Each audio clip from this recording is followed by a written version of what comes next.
Hey guys, welcome back to the shop. This is another episode of Friday Night Ramblings. You all seem to enjoy this. So I've got a lot going on today. We have a ton of new tool purchases like I told you would be on the next video. We have some welding going on. I've got a project I'm working on with for my dad. We have a horse that has some foot trouble and I'll explain that when we get over to it. But I've got to make some custom horseshoes every now and then.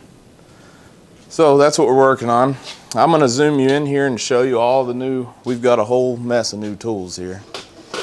We're going to pretend this is my work table for today. It's my actual table's pretty cluttered right now. I've got a lot of stuff going on in the middle of. But we got us a new 20-foot, well this might actually be a 15.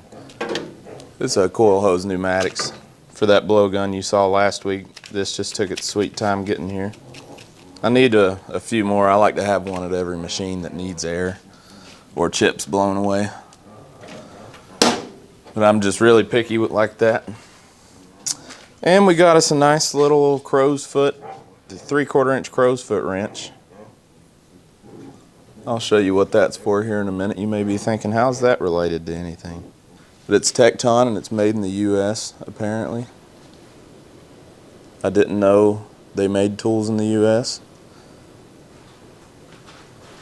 It's laser etched on there, so I'm not a real big fan of that. No, it's not. It's actually engraved. So I'll show you what that's all about. We got a new lubricator for the XLO milling machine. Just the container portion of it. Gonna stick that right there. We've got some balls for my handles. These are soft steel balls. They're a low carbon. And I actually get them from ballbaron.com. Not bearing, but Baron. B-A-R-O-N. And he has really good prices. It must be just a small business. And he is very excellent to deal with. I highly recommend it if you need some drillable and machinable balls that are not hardened steel. Like these are actually bearings. So we got those. Just toss those aside there. We picked up on Marketplace. A couple snap-on industrial finish wrenches. Anytime I see a deal, I jump on it. I have a real pack rat problem. But these were $5 a piece with like $6 shipping total, so I've got $16 total in this. 3/4 is always something you'll use around machines, American machines. 11/16, pretty common sizes. Figured I might as well pick them up. And then a viewer / customer of mine actually sent me, he's a Snap-on dealer. I'm not going to say his name because he might get in trouble, but he sent me a promotional pair of pliers. Apparently this is a new line they just came out with. He wanted me to test them out. Since I mentioned my hatred for slip joint pliers, we now have a triple slip joint plier. Pretty neat.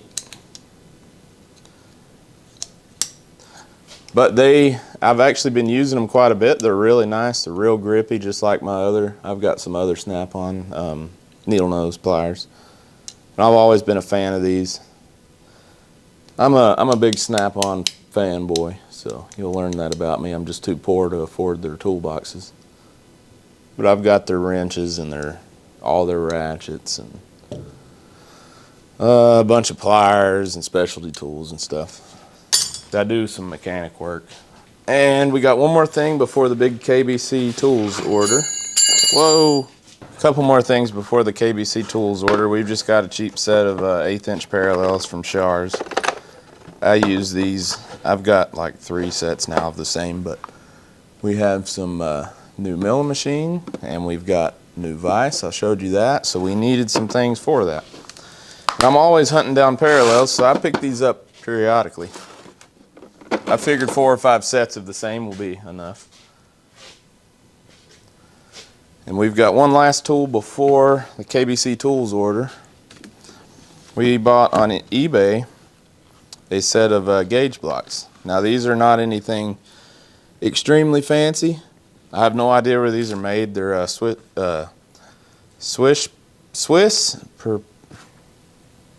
oh goodness. These are Swiss Precision Instruments, SPI. I was kind of upset about the case that he neglected to tell me was broken. Thanks a lot, Joe No. Yeah, see, Joe No. But according to this, the deviation is not very big. I don't know. I'd have to go through here and do all the math, but quality assurance by John Q. Sue. I'm sure that's a real person. If you're watching, I'm terribly sorry. But they were all pretty much unused. There was only 3, 4 of them used. Unless he took the time to precisely wrap all these, which I highly doubt it. But they do look like they're in really good shape. These are a little more expensive because of the name than your standard just made in China gauge blocks. These might be Taiwan, but apparently they weren't proud enough to put that on there. But Swiss Precision Instruments actually has their address in here in California. So I'm going to go ahead and say these were not made in the U.S. because of the price. If you ever priced a Starrett Weber gauge blocks, you know what I mean. But this is something I've needed for a long time. I still need some more. I need gauge pins next. You know, I'm just trying to complete. Been building a machine shop for years now, and I'm just trying to get some things that I really should have had to begin with. But for some reason, I never did purchase. Let's hope these don't fall off here. All right, now for the KBC Tools order. I really like KBC, their variety on things. So we have some extremely proudly made in China, the motherland. Got some gauge blocks. They are very proud of it. They even marked it twice on there. 3 times. China. So these are supposed to be plus or minus 2/10. We'll check them and we may grind them in. But I actually never had any 1-3 blocks. So I need like 20 pairs of these. The KBC was having a special, like 16 bucks on them. So I went ahead and purchased some. Started to buy 3, but the cart was getting heavy. Couldn't push it any farther. Sorry, I was 2 sets. These are pretty crusty, but at least they're not rusty. You know what I mean? But anyway, they will do just fine. It's not for anything precise. Just needed some gauge blocks, I felt like, and they suggested it once I filled out my cart. So that's how they get you. Now KBC will sell you, you know, various grades of things depending on your price. Got us a set of drive pin punches because we here at Kendrick Machine Shop like to break these. You know, I have some terrible employees that break everything. It's not me, I promise. If you guys didn't notice, I shaved my beard off. I promise I'm still the same person. I know you were really confused there for a while, but these were like 15 bucks. They say US made. Maybe they didn't. Well, it does say USA right here. No, India. But they're just some cheap punches. There's nothing special. These will be very fastly broken because we use them for unintended purposes on vices. Buy you cheap. Don't go breaking your sterrets and shit like me. Buy you very cheap pin punches. If you're working on any kind of vices, trying to get out old pins, and you will break them. You will bend them, you will break them, you will shatter them, whatever. It'll happen. But I see they came pre-rusted on the button, so that's pretty cool. Blaze Pro Tool. But, they will work just fine for breaking. We're running out of room here on our bandsaw table. And I bought a parallel separator from Kurt. It's a nice Kurt. No, it's not. It was supposed to be. I thought I bought a Kurt. Just clever marketing, I guess.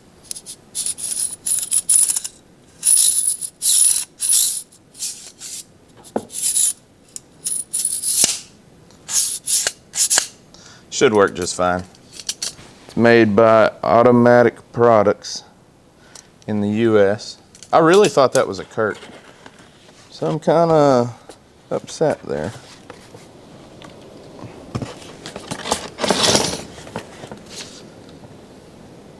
Instructions. If you need instructions for that, Lord help you. Lord help you.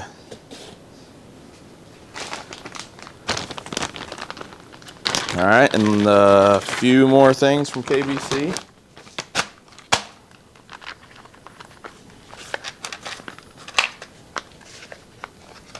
We got a cool little tap guide here with a warning sticker on it that we're going to put on the parallel separators because it causes cancer, apparently.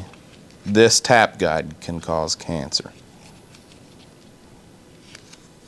You heard it here, folks. But it's just, yet again, cheap little tap follower. Pretty good retention on that. That'll be used in my mill and in my lathe. I've got a few, but I needed a slightly smaller and slightly beefier one.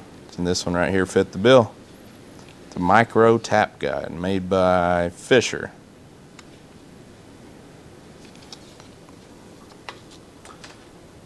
And we got us a sterret pocket level.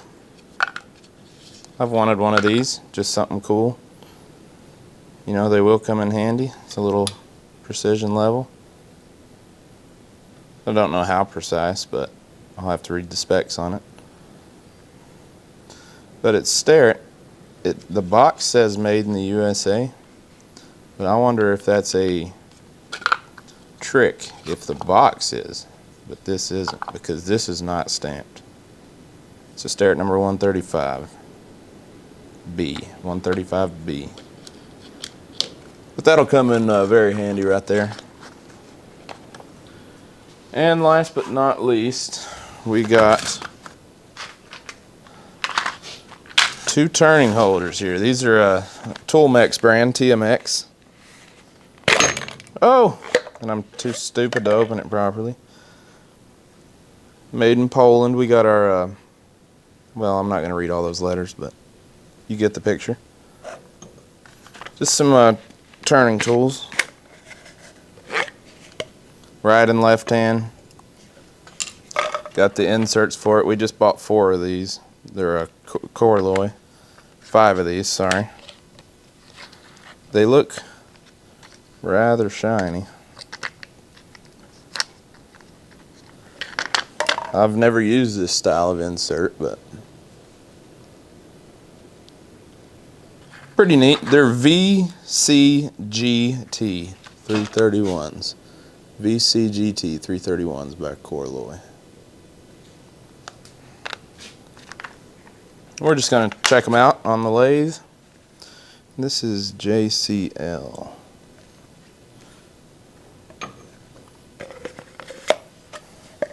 But we needed to up our arsenal a little bit on the lathe. Expand it, I mean. I got some CNMG 432 inserts from KBC. I've never used these before. I always use ISCAR, but I'm just trying out some new things here. We'll see how they do. Either they will or they won't, but I meant to order 431s. I ordered the wrong thing. I've always used 432 for most stuff, but I'm trying to switch over because I do like 431 better on the finish. So what we got next is some horseshoes for a horse that my dad has. And I make these every now and then. They're, the horse has a condition called founder. And if you're not familiar with horses, it makes the front of their hoofs grow out, which in turn lifts their feet like this. So when their feet lift, it puts undue stress on their ankle joints and everything. So what we do is just quite simply weld up some taller horseshoes, like giving it high heels. And this will put, and you trim the front of their foot down. And this will put her heel up. So instead of her feet being like this, her feet are now going to be up and proper, how they're supposed to be. So normally he just trims the foot and puts these back on. But every now and then she'll sling one, and she actually slung them both, so she's missing them. So this takes a pretty high priority over anything else. Whenever this happens, I'm going to make up several sets, but I'll show you one of them. We've already got the material piece cut out, and I'll make it a pretty snug fit in there. That's just pressed in right now. Takes some grinding to do, but we'll get this back side, and it needs to be ground perfectly flat. The front side, it doesn't matter. We're just going to get the high heel portion on there.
Well, I didn't quite get it clean, but since we're only cutting a couple objects here,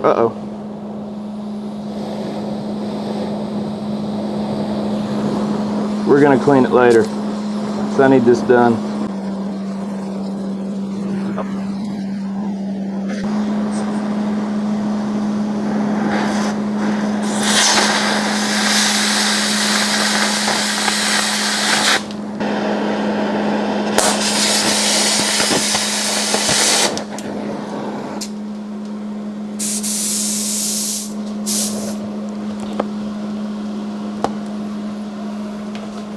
Yep, we need to clean that torch head out real good. We're gonna do that just off camera.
Make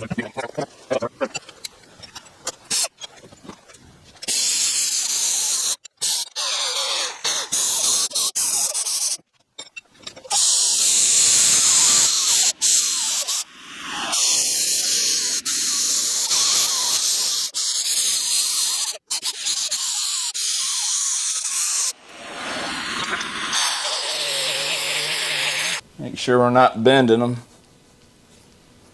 Yeah, we're gonna give that a try.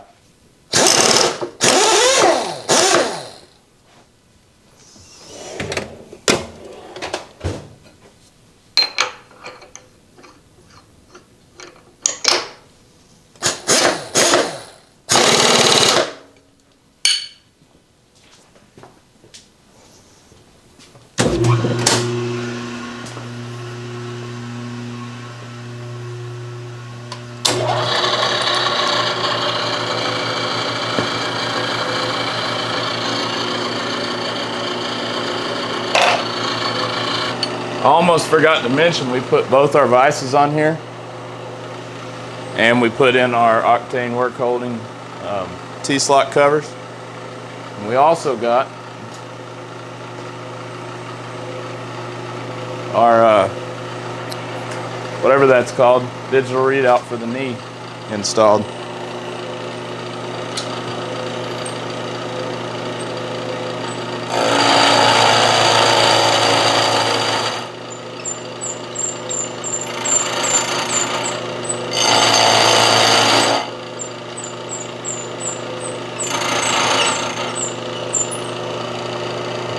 Again, this is not super critical at all, but we want to be around 1 inch.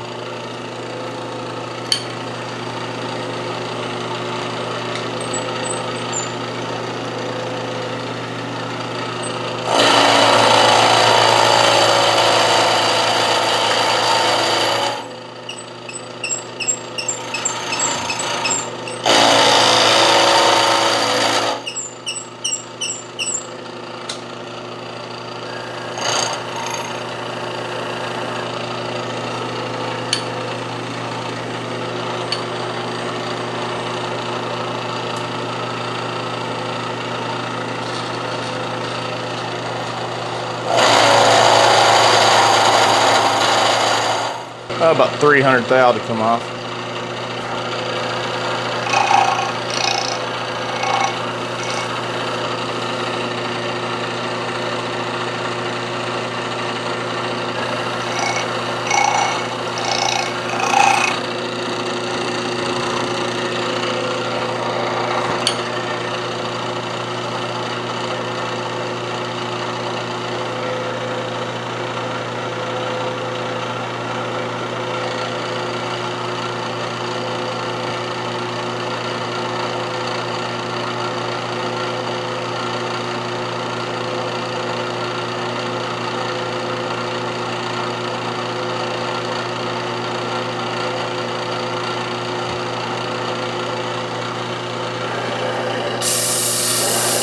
Please don't rip out of here.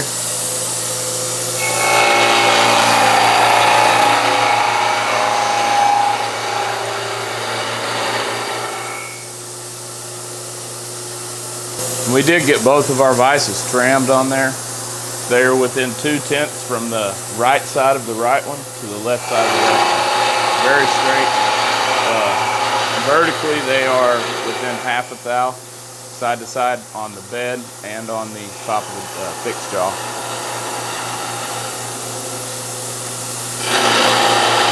So I was pretty pleased with that. We'll be able to hold some of our longer work pieces, and we'll also be able to program 2 jaws at a time on this.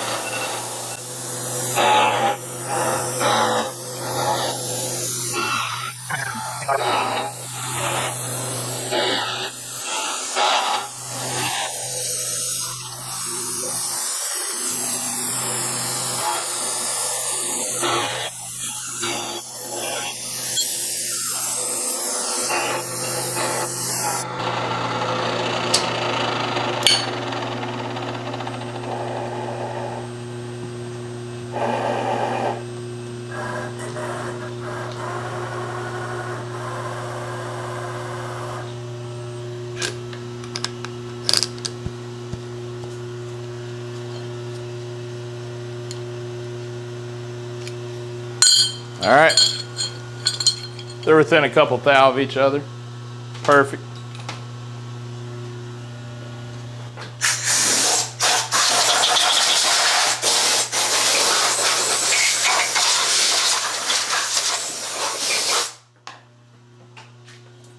WD-40.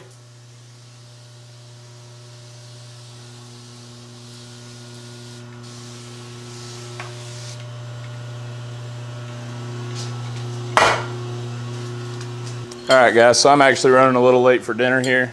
Didn't get these finished up, but I will grind them up tomorrow, smooth them all up, and I'll be rounding these corners really nicely so she doesn't cut her feet, you know, when she's walking. You don't want the ankles cut. Well, the shoes will be like this. You don't want her to cut her ankles or this part to go into the soft of her heel. The frog of her foot, if you're familiar with horses. But that'll be another project knocked out right there. Like to take care of her. She's 18. A lot of the horses that we used to breed horses, and a lot of the ones we had with Founder don't usually make it that long. Most of them we've put down before 15. She's the last one in that bloodline, and every one of them has had Founder. We used to breed horses just to have. We never sold them or anything. We had 14 at one point, and we're down to 2 now. I've got one that's 2 weeks older than me, so he's 29. And we had a 31-year-old horse pass away a few years ago, and we've got her that's 18. So anyway, got those knocked out for her almost. I'll post some pictures of the finished product. It'll be on this video. And there won't be a video this weekend. I'm trying to get caught up and organized a little bit, and I'm going to be working on that vise spindle. We'll be putting a new front onto it, and that'll be a lathe project. So anyway, thank you for watching. I hope you're enjoying it. I really am. We're almost to 300 subscribers. And if you like this and you haven't subscribed yet, you'll see all kinds of random content on here. A lot of machining, a little bit of amateur welding, some brazing, machinery repairs, just general shop stuff.